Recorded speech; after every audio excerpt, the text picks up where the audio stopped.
근데 그 이창동 감독님이 그런 영화들 또 한국 영화예요.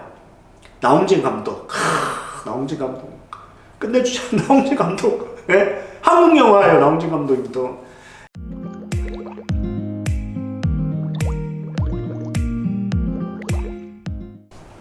네, 안녕하세요. 레스포케아트 연구원 원장 이상민입니다.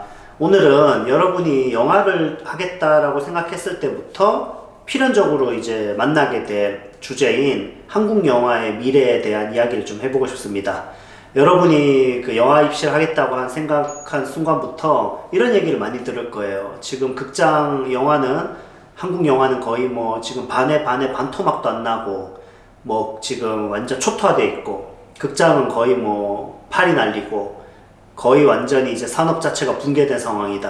그러니까 이런 상황에서 이제 넌 어떤 생각을 가지고 있느냐, 여기에 대해서 여러분이 어떤 생각을, 또 여러분이 어떤 해결 방안을 가지고 있는가, 이런 질문들은 여러분이 면접을 할 때도 그렇고 또 방송 영상 같은 경우에는 논술 문제에서도 이게 나올 거고, 또 그러지 않다 하더라도 여러분이 반드시 앞으로의 한국 영화의 미래를 끌고 갈 여러분들이기 때문에 이 주제에 대해서 고민을 좀 해봐야 될 것 같습니다. 제 생각을 여러분이 좀 참고하고 또 약간이나마 여러분이 생각하는데 좀 도움을 드릴 수 있다면 제 생각을 한번 말씀드려 보면요, 저는 일단 단어에 대해서 굉장히 규정 짓는 게 되게 중요하고, 그 단어가 가지고 있는 의미나 범주가 되게 중요하다고 생각하거든요. 한국 영화라고 하는 단어부터 좀 우리는 다시 좀 돌아볼 필요가 있다. 그 얘기는 왜 하냐면은, 한국 영화라고 우리가 너무 쉽게 그냥 단어로 한국 영화 이렇게 얘기하기에는 너무나 많은 땀과 너무나 많은 명장면들과 너무나 많은 통찰과 너무나 많은 인생의 편린들이 곳곳에 박혀 있다는 거죠. 그런데 그거를 한국 영화가 요즘 망해. 한국 영화가 어때? 한국 영화니까 이래. 여러분이 생각하는 그 한국 영화의 범주가 도대체 어디까지입니까? 요즘에는 거의 이창동 감독님, 제가 보니까 거의 뭐 최근 한국 영화 50년사의 가장 위대한 작품으로 시 평론가들이 많이 꼽은 것도 제가 많이 봤는데, 뭐 미량도 그렇고 본인도 사실 걸작의 범주에 들고 뭐 그러죠. 그냥 말해서 뭐합니까? 너무 좋아. 진짜 최고죠. 예, 근데 그 이창동 감독님이 그런 영화들 또 한국 영화예요. 나홍진 감독, 나홍진 감독 끝내주죠. 나홍진 감독, 예? 한국 영화예요. 나홍진 감독님도. 이런 좀 잘 찍는 사람들만 얘기해서 그런 것 같나요? 아니요, 저는 막 졸작이라고 하거나 뭐 그런 작품들 속에서도 너무나 좋은 영화들이 많고, 누군가에게는 또 어떤 영화가 굉장히 어떤 의미가 있을 수가 있겠죠. 어떻게 예술이라는 게 하나의 기준으로만 되겠어요? 평론가들이 정해주는 게 아니잖아요. 그런데 이거는 봐야 된다는 거죠. 한국 영화가 어떤 작품이나 그 작품이 나한테 어떤 의미인지, 그런 거에 대해서는 주관적일 수가 있지만 객관적인 사실 하나는 자본의 규모가 다르다는 거예요. 예산의 격차가. 그러니까 그 예산 안에서 그 만들어내는 어떤 작품의 지점이 과연 헐리우드나 다른 세계 어느 나라에 비해서 부족한지에 대해서 생각해 봐야 돼요. 단순히 결과물로만 보는 것은 좀 문제가 있다고 생각하고요. 여러분, 비판을 중요해요. 발전하기 위해서. 그러나 비판을 하려면 누구보다도 그 비판하는 그 대상에 대한 이해가 깊어야 됩니다. 그러니까 여러분이 한국 영화라고 하는 걸 너무 이렇게 밈이나 또는 관념어처럼 한국 영화 이렇게 얘기하기보단 그 한국 영화에는 어떤 작품들이 있는지를 여러분 생각해보고 실제로 영화를 좀 보시고, 그리고 얼마나 적은 예산에서 대단한 성과를 내왔는지도 한번 보시고 산업적인 면을 고려해보라는 거죠. 그리고 미학적인 면에서도 얼마나 세계적인 어떤 선도하는 그런 미학적인 걸 성취했는지도 한번 보시고, 해외랑 비교해보세요. 일본은 어떤지, 또 다른 나라 중국은 어떤지, 이런 식으로 여러 나라들의 영화들을 비교해서 볼 때 한국 영화라고 하는 그 단어가 좀 더 생생하게 정의가 될 것 같아요. 여러분이 그 생생한 정의를 갖추면 갖출수록 그게 면접에서 무기가 된다 생각해요. 그러니까 여러분이 한국 영화를 어렴풋이 알고 그냥 인터넷에서 그냥 이렇게 함부로 이렇게 그냥 한국 영화가 뭐 어때? 요즘 한국 영화가 이렇게 하는 수준과 제가 최소한 얘기한 정도의 수준과 또는 이거보다 더 깊이 있게 한국 영화를 봐서 우리 그 감독님들의 영화를 다양하게 독립영화부터 봐서 갖고 있는 스펙트럼과 이해에 대한 그 지점은 서로 다르겠죠. 여러분이 영화를 전공하는 학생이라면 그런 넓은 스펙트럼을 갖춰야 됩니다.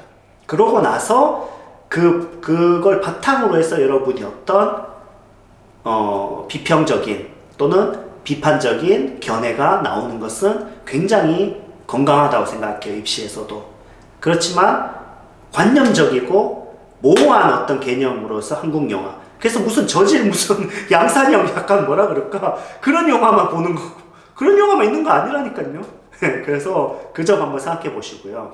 교수님 나한테 한국 영화 사랑해요. 이 말보단 여러분이 얼마나 진지하게 분석하고 그리고 강점과 약점과 기대 효과와 또 앞으로의 어떤 그 위기 상황에 대한 철저한 이해를 갖고 있는지가 한국 영화를 어떤 이해를 하는지에 대해서 여러분이 중요한 정의가 좀 필요하다고 보고요. 그 다음에 이제 한국 영화의 미래에 대한 거는 저는 사실 현상에 대한 파악은 이제 그만해도 된다고 생각합니다.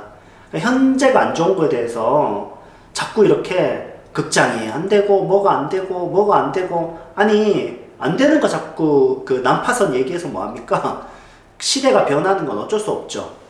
안 되는 거에 주목할 필요가 없다고 생각합니다. 이게 무슨 말이냐면 저는 연극 전공인데 연극의 개념에는 가난한 연극이라는 게 있어요. 그로토프스키 뭐 이래가지고 되게 유명한데 이 가난한 연극이 뭐냐면 연극이라고 하는 거에서 모든 거를 다 빼는 거예요. 본질을 빼고. 그러니까 연극에서 예를 들어 조명 없어도 되잖아요. 뭐 무대, 극장 없어도 돼. 뭐 맨 땅에서 하면 되잖아. 조명 햇빛 받고 하면 되죠. 의상 벗고 하면 됩니다. 다 빼고 나면 남는 게 뭐냐. 결국 그로토프스키는 그런 말을 했죠. 하는 사람, 보는 사람 이 둘이 있으면 끝나는 게 바로 가장 본질적인 연극이에요. 가난한 연극. 멋있죠. 결국에는 관객과 배우인 거예요. 그 외의 모든 것들은 부차적인 거라고 봤죠. 이 개념을 좀 영화에도 한번 가져와 볼 수 있을 것 같습니다. 저는 극장 제일주의는 좀 아니거든요. 극장의 형태는 바뀔 수가 있다고 생각해요. 기술의 발전에 따라. 그것이 안방이 될 수도 있고 또는 극장이 여러 가지로 어떤 공공의 형태가 될 수도 있어요. 예를 들어서 뭐 양로원 같은 데서 TV를 틀어준다, 영화를 틀어준다. 그건 극장 아닙니까? 그건 극장 아닌가요? 유치원에서 애들이 같이 영화를 어린이 애니메이션을 봐요. 그럼 그게 극장 아닙니까? 극장이라고 하는 걸 왜 팝콘 먹으면서 그 시커먼 극장에서 그냥 롯데시네마 뭐 CGV 우리 메가박스가 극장의 전부는 아니라고 생각합니다. 그래서 극장의 그 범주가 얼마나 확대될 수 있거나 또는 바뀔 수 있는지를 한번 생각해 보시고요. 그렇기 때문에 여러분 이 만드는 사람 입장에 대해서 한번 생각해 보시고요. 관객에 대해서 생각해 보세요. 그러니까 여러분이 그 관객으로서 능동성을 갖추기 시작할 때 이 한국 영화의 어떤 발전 방향이 더 구체화될 거라고 생각합니다. 여러분이 관객이라고 했을 때 그 관객의 능동성에 대한 상상이 중요하다는 거죠. 아까 양로원 얘기도 했고 또는 학교 얘기도 했잖아요. 그 관객의 그 스펙트럼은 무궁무진하게 넓어질 수가 있어요. 그렇기 때문에 여러분이 만들 수 있고 볼 수 있는 사람이 있다면 그 한국 영화의 미래는 또한 여러분이 만들어 나갈 수 있는 거예요. 그래서 그 관계들을 새롭게 규정하고 그것이 길든 짧든 극장이든 아니든 다 같이 공유하든 하지 않든 저는 새롭게 규정되어 가면서 또 새로운 생명을 가지고 나아갈 수 있다고 생각합니다. 그래서 한국 영화라는 범주를 단순히 그냥 어떤 한국 영화와 극장을 좀 분리해야 되겠죠. 한국 극장과 한국 영화는 분리돼야 될 존재, 그 개념이라고 생각합니다. 그래서 여러분이 그 영화에 있어서 어떤 본질적인 고민을 좀 해보시면 좋겠어요. 가난한 연극의 개념처럼 하나씩 새롭게 한번 낯설게 보는 거죠. 극장의 개념을 낯설게 보고 그리고 장편이냐 단편이냐 뭐 이런 그 길이에 대한 거를 좀 낯설게 보고 그 다음에 결국 관객과 그 다음에 그 제작하는 여러분의 감독의 입장을 각각 낯설게 볼 수 있다면 영화에 대한 여러분의 어떤 그 방향에 대해서 여러 생각을 좀 정리할 수 있을 거라고 생각합니다. 이제 정리하자면 한국 영화라고 하는 걸 너무 모호한 개념으로 보지 말고 일단 한국 영화의 그 스펙트럼과 여러 가지 어떤 카테고리에 대해서 여러분의 어떤 인지가 있어야 되고, 그런 어떤 인지가 없이 그냥 여러분이 어떤 별 생각 없이 남들이 어떤 얘기하니까 그냥 한국 영화라는 개념을 가지고 오는 건 영화를 전공하는 여러분에게 좀 맞지 않다. 그리고 이 강점이 무엇인지, 약점이 무엇인지, 기대 효과가 무엇인지, 또 위기 상황이 무엇인지에 대한 여러분의 정확한 인지를 가지고 있을 때 여러분만의 한국 영화에 대한 어떤 규정이 있을 거다. 그리고 한국 영화의 발전 방향과 미래에 대한 건 결국 영화의 본질이 무엇인지, 영화를 이루는 요소들이 무엇인지 각각을 낯설게 볼 때 결국에는 가장 본질적인 그 영화는 보는 사람과 영화를 찍는 사람의 그 관계에서 어떤 식으로 새롭게 만들어질 수가 있는지에 대한 상상을 좀 해보면 좋겠죠. 사실 한예종 그 1차 논술 합격생도 예전에 이런 극장에 대한 어떤 이런 얘기 나왔을 때 그 비행기에서 영화를 이렇게 볼 수 있는 구조의 어떤 대한 예시를 좀 쓴 적이 있어요. 그 무착륙 그거 할 때 합격생이 쓴 글이 좀 생각나는데, 이런 어떤 여러분만의 개성 있는 어떤 생각과 답변이 나올 수 있다고 저는 생각합니다. 한국 영화의 미래에 대한 주제로 얘기해봤습니다. 오늘 여기까지 하겠습니다. 감사합니다.